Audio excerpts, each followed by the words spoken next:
Welcome to the InfoWars Nightly News. It's Thursday, January the 3rd. I'm David Knight, and here are our top stories. Tonight, the age of cell phone cameras and live streaming video has placed extra scrutiny on the behavior of police.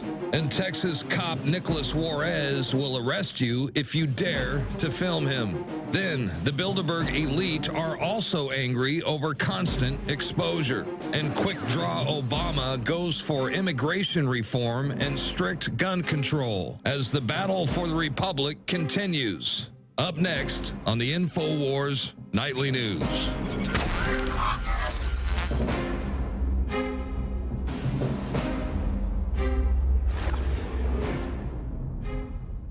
Well, tonight we've got some important breaking news from Illinois about gun ban that's being attempted there.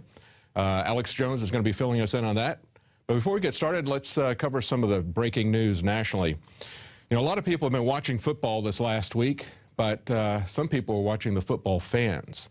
At the Vikings game, there was a drone there.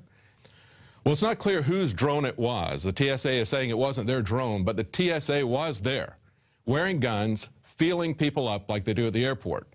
We know the NFL is a big fan of the TSA and their pat-downs. They've welcomed them in with their See Something, Say Something program. But this is kind of setting a new precedent. These are not law enforcement agents. They're not trained. They're not sworn. They're just given a uniform. And now they're carrying guns. And they're going to all kinds of public places. In the last year, they had over 9,000 checkpoints. As we've reported in the Viper program in Tennessee, they went through and they passed trucks through X-ray machines to test the trucks, as well as highway blocks. They're also putting TSA agents in concerts, that sort of thing. They are the transportation security agency. They are not just about airports. They're going to be everywhere if we don't stop them, and we have to stand up and stop them. Now, one of the things that we've seen is the police don't like to be filmed. They may watch us, but they don't like to be watched. We just had a man in Texas get arrested for filming a cop. Now, obviously, this cop has not gotten the memo that this is allowed. We've had the Supreme Court as well as the First Court of Appeals both ruled last year in 2012. They both ruled that we have the right to film police in public. They have no expectation of privacy. But understand what happened in this. This is a 25-year-old man, Gabriel Cabrera, began filming an incident where they were doing a traffic stop on a cell phone. And that caused a confrontation from the cop who was part of this traffic stop. Came over to him, and the man was on private property. He's on his own property. Not just private, but his own property, filming the police doing something in public and commenting on it. And because the cop believed that it was going to end up on YouTube, and it has, because he believed it was going to end up on YouTube, he asked the man for identification. And Cabrera said, what law am I breaking? And he didn't have any law that he was breaking, but basically he arrested him because he wouldn't give him ID. Excuse me? Am I breaking am I doing any crimes? Your ID, sir. Am I committing any crimes? Your ID, sir, because if this ends up on YouTube or something like that. Sir, you're on private property, sir. I'm just letting you know right now. I'm letting you know right now, sir. You know right now you need to show me your ID. I don't have to show you. I'm not committing any crimes, sir. Now you're under arrest. Okay. Now, the officer and the Texas police are saying that he didn't break any law, but they're appealing to the law, which is Section 3802, failure to identify. Now listen to this law. A person commits an offense if he intentionally refuses to give his name, residence, address, or date of birth to a peace officer who has lawfully arrested the person and requested the information. Now this cop had not lawfully arrested this guy. He had not done anything wrong. He's standing on his own property, his own private property, filming what the police are doing in public.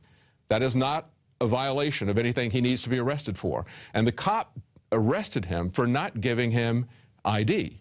Now, the law says that it's an offense if, after you've been arrested, you don't give the police that information.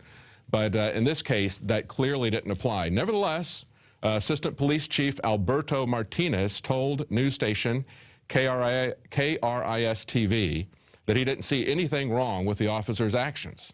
So yet again, we have the police who don't see anything wrong with what they're doing. Now, you know, someone else besides the police who don't like to be watched are the Bilderberg people. It wasn't that long ago that everybody said Bilderberg didn't exist except for a few people like Alex Jones and InfoWars. Most people are not paying attention to him, and most people, if you talk to them about it, you get blank stares or they'd even scoff at you. Now they're getting so much attention that it's getting the Bilderberg people themselves upset. Headline here is Bilderberg elite angry over constant exposure. The elitists are furious about constant exposure. 2011 proved to be a bad year for Bilderberg. Despite choosing to host their conference halfway up a mountain in a remote Swiss resort of St. Moritz, hundreds of protesters were encamped right outside their hotel. Now, coming into America in 2012, Bilderberg was able to rely on tighter security and a compliant media that virtually blacklisted their presence. That's very easy to do. It seems like the American public is not nearly as awake as European public to this type of thing.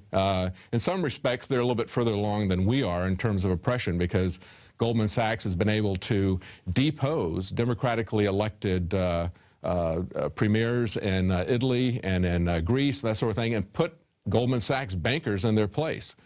That hasn't happened here visibly yet. We know who pulls the strings behind the scenes, but the people there are seeing some of this. Maybe it's a little bit more obvious to them because they've seen a banker. Once we see a banker take somebody out of the Oval Office and just put themselves in that position, maybe people here will be a little bit more responsive to it at that time. But right now, most of the public is not aware of it as much in America as they are in Europe and other places.